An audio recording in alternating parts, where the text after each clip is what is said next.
We've all heard of the Dyatlov Pass tragedy, which has inspired a slew of conspiracy theories in the decades after it occurred. In today's video, we will explore the mystery of the horrible disaster on the mountain of death called Dyatlov, which claimed the lives of 9 people. The story began on January 23, 1959, when a party of 10 persons started off on a skiing expedition in the Ural Mountains, on Soviet Union territory. This group consisted of 8 males and 2 women, both Ural Polytechnic University students. The goal of this expedition is to move the group up to 3rd place on the climbing rating scale. The group picked the 10-kilometer section, which is considered the most challenging of the climbing lengths at the time of this trip. They had to employ a variety of vehicles, including trucks and horse-drawn carriages, to get to their place of departure. They started their ascent to Mount Otorden from Visay on January 27th. The next day, Yuri Yudin, a member of the group, had to cancel the trip and return due to rheumatism and congenital heart disease.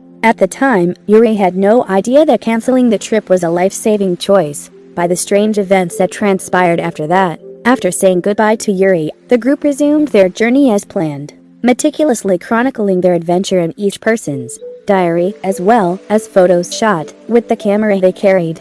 Because of the unusual and terrible weather conditions at the end of January, when winter had not yet finished, the climbing party became disoriented and got dangerously near to the peak of Klutsyakhl, also known as the Death Mountain. After realizing his mistake, team leader Yegor Dyatlov opted to put up camp at this site because all of the participants were exhausted. These photographs captured by the camera show the deep snow, and I set their final halt, the last lines in the entire crew's journey journal. After no contact was received from the party of climbers, the relatives of the climbers got anxious and sought a rescue. The initial search was launched on February 20th, 1959, by a group of volunteers from the Ural Polytechnic. The group's campsite was discovered on February 26 after a month-long search. Just a quick glance reveals that something awful has occurred at this campground. The tent had collapsed to the ground and was hidden behind a thin layer of snow. When it was discovered, even though their belongings were still neatly packed, no one in the party remained in the tent.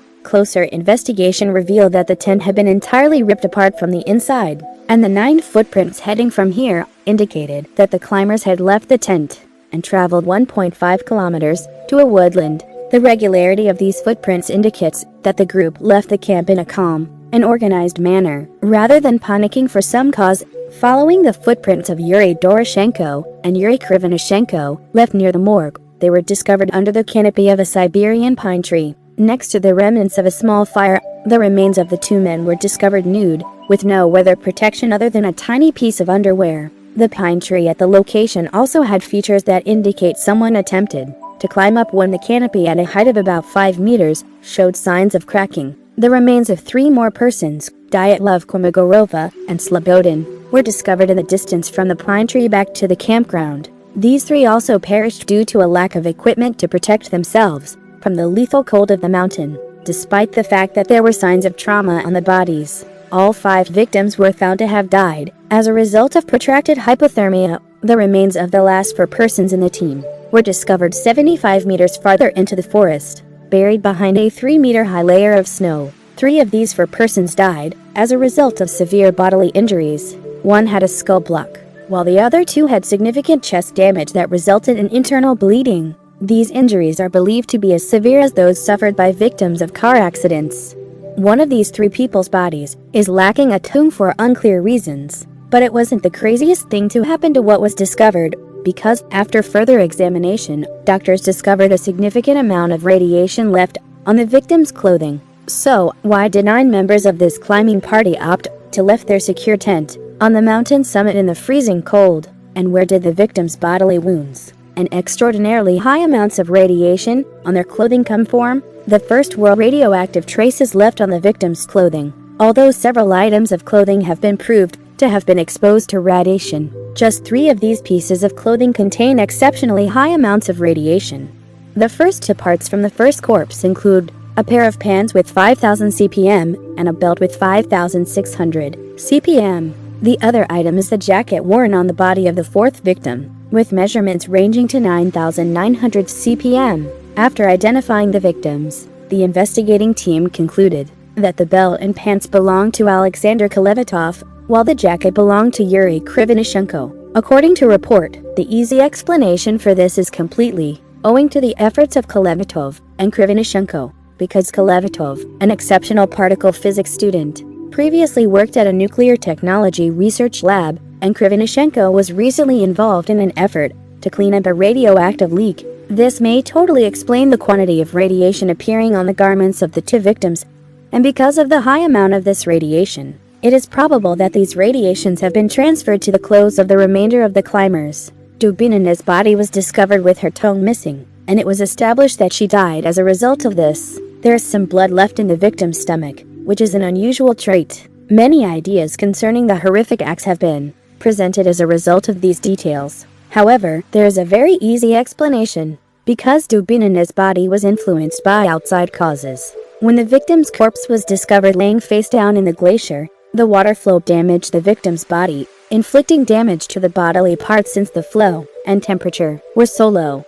When the victim's corpse was discovered laying face down in the glacier, the water flow affected the victim's body, and because the flowing temperature were very low, the water flow damaged the victim's body, perhaps inflicting harm to the body part's head. The large amount of blood recovered in Dubinina's body may also be explained by the victim's severe trauma, which caused internal bleeding. So, what happened in the end? What compelled these group of individuals to leave the protection of their tents and venture out into the lethal cold atop the mountain? Many theories have been proposed to explain this enigma, including the involvement of aliens, snowmen, or weapon testing. And the hypothesis that is thought to be the most likely to be correct creates the following picture. On January 31, 1959, the ski group opted to camp in the avalanche hazard region, since the caravan couldn't travel any farther because night had already fallen, and the participants were all fatigued.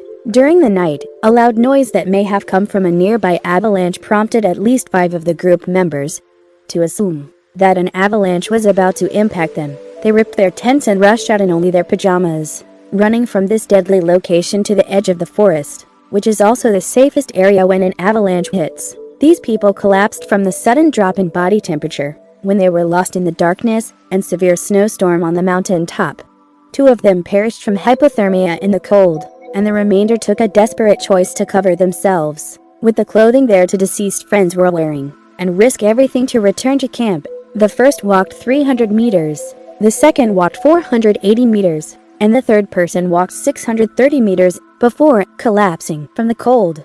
Back at the camp, instead of panicking and fleeing in the night, the 4 changed their clothing and exited the tent to search for their friends. They tried 4 hours until an avalanche struck. When caught in the deep snow, 1 person received a severe brain injury, another broke a rib, and the third sustained various injuries. By the ferocity of avalanches, these injuries are understandable and perfectly equivalent to victims of a traffic collision. Then their remains were buried behind a thick layer of ice and snow, only to be discovered a month later by the rescue team. The overall picture of this disaster, however, may not be as dramatic as the interference of extraterrestrial life or murders that have been covered up by the government. However, it is the most important theory for explaining what happened. And if you still believe in something mysterious beyond our understanding that happened to the group of climbers, it's also totally understandable given that what happened in Dyatlov Pass remains a mystery even now. Please subscribe to the channel to uncover these mysteries. Thank you for watching the video. If you find this video interesting, don't forget to like and subscribe to receive the latest videos about science and mysteries. Goodbye and see you again.